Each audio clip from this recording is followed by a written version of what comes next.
to give an indication of what the market price is on marijuana. Well, what are people going to do with that marijuana? Are they going to make rope or artificial fibers out of it, or are they going to smoke it?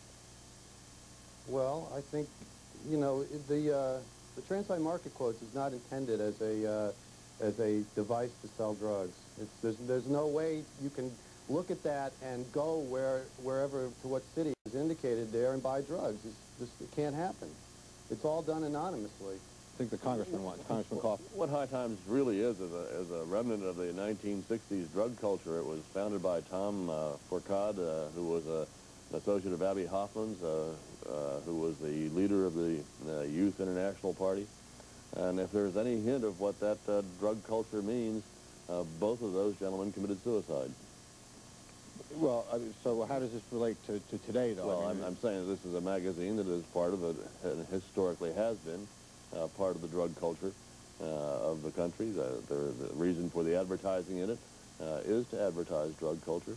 We have made a decision as a nation that these drugs are illegal, and the legislators, the elected officials of the nation... Should the Drug Enforcement Administration, should drug agents have gone into the offices of advertisers of this in this magazine? What do you gain by doing that? I think it's perfectly proper for the DEA to collect evidence of what the magazine has been doing to promote the sale of illicit drugs. But why go to the advertisers? All the magazine is the middleman.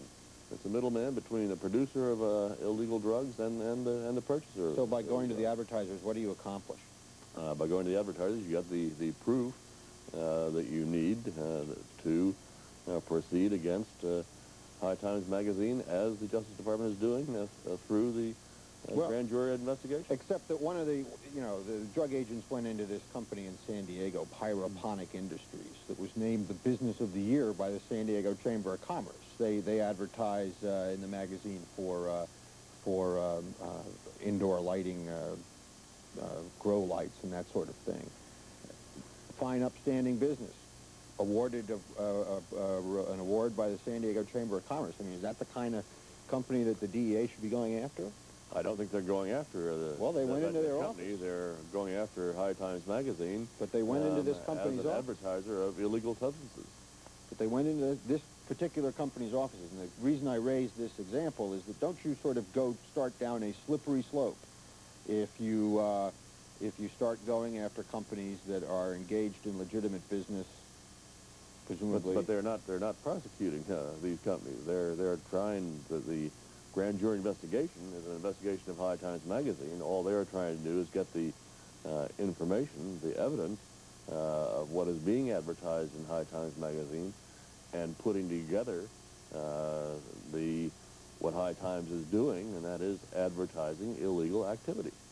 Well, can I interject something here? I think it's clear that what they're doing is they're coming to people to say, advertise in this magazine, support the legalization movement, and we'll harass you. We'll take your business records, we'll put the IRS on you, we'll investigate you, and we'll continue to do that as long as you support these people in their attempts to legalize marijuana. And I just don't see where the government thinks they're going to get with this campaign. We're wasting $12 billion a year. There's 20 to 50 million people that use marijuana in this country. They all believe, for the most part, the substance is doing them no harm, and for the most part, they are correct. We've got a terrible alcohol problem in this country. We've got a terrible problem with tobacco. We have 400,000 people dying every year from alcohol and tobacco. No one is dying from marijuana use. We have a culture of winos. We have people that had real jobs, corporate jobs, three-piece suits, ties, that became alcoholics and now live in a gutter somewhere. We don't have a subculture like that around marijuana. Marijuana is not... We'll talk more about the government's aims. I need to just break this off for just a second. We need to take a short break, and we'll come back and talk about what the government has on its mind in just a second. Back on Night Watch, Stephen Hager, our guest in New York, editor-in-chief of High Times magazine. Here in Washington with me, Congressman Lawrence Coughlin of Pennsylvania. When we left just before the break, I promised you the next word, responding to Mr. Hager, who was saying that the government's wasting its money trying to shut down this magazine. Well, first of all, let me say that despite the reams of evidence that we've had before our Select Committee on Narcotics Abuse and Control that marijuana is indeed harmful, that it is psychologically addictive, that it can be a gateway drug, that some of the newer, more potent forms of marijuana can create paranoia. That's not the bottom line. The bottom line is that the American people, through their representatives, have said that they believe that marijuana should be illegal.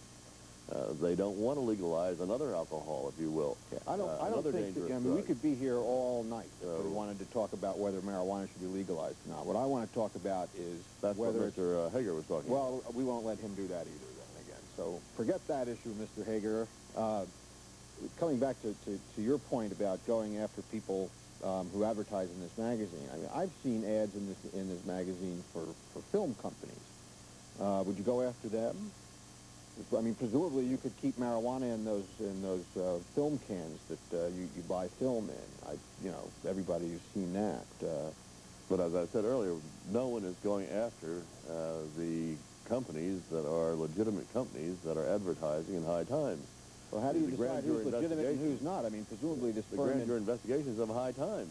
It's not of the company. But the DEA has gone into advertisers' companies. I mean, that is part of this in advertisers' offices. I mean, that's part of this operation.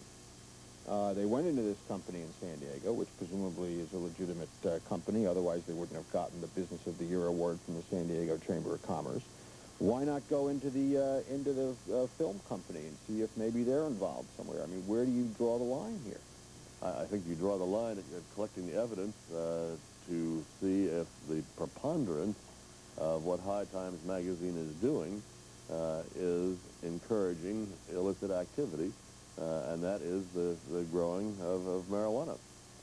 If the preponderance of evidence that is brought before the grand jury shows that that's the major purpose of High Times magazine, then the grand jury is likely to bring an indictment of the magazine. Well, let's ask putting Mr. all Hager. the pieces together.